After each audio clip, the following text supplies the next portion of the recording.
There are conflicting reports on whether asylum seekers are able to make their claims at the Hidalgo-Reynose port of entry. Channel 5's Valerie Gonzalez looked into it and has our report tonight. Anyone who wants to request asylum has the legal right to do that at any port of entry. A study and reports from those working with asylum seekers say this may not be the case at the Reynosa Hidalgo port of entry. CBP says otherwise.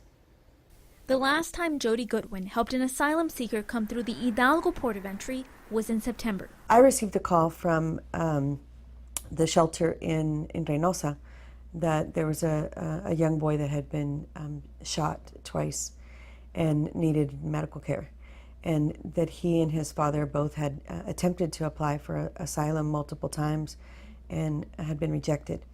She was able to cross him over by working with CBP officers. But without intervention, yeah, that doesn't happen. A Strauss Center study published today focused on asylum claims at ports of entry throughout the southern border.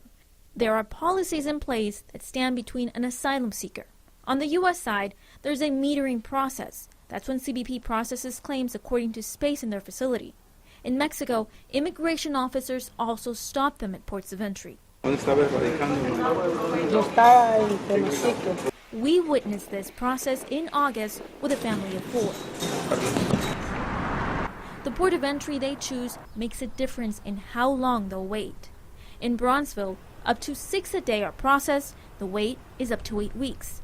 In Laredo, up to 4 daily are processed, and the wait is up to 2 weeks. In San Diego, there's up to 80 processed daily with a wait of up to 12 weeks. Hidalgo was not able to be determined, but some estimates from Mexican officials have it at 10 at the most per day. A shelter manager in Reynosa that we spoke with tells us no one from his shelter has been allowed to request asylum since about 3 months ago. Many have left home or gone to Matamoros. We also spoke to a spokesperson for CBP. Rick Pausa told us requests at Hidalgo have been made as recent as November. The shift in pace and rules have immigration attorneys on this side of the border trying to keep up.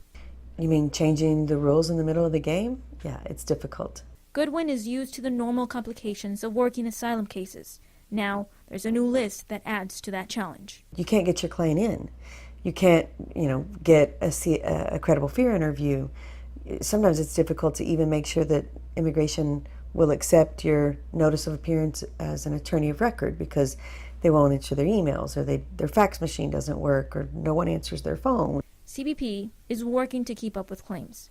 What remains to be seen is if they are aware of the changes to processing by Mexican immigration and how that affects who and how many go through Hidalgo.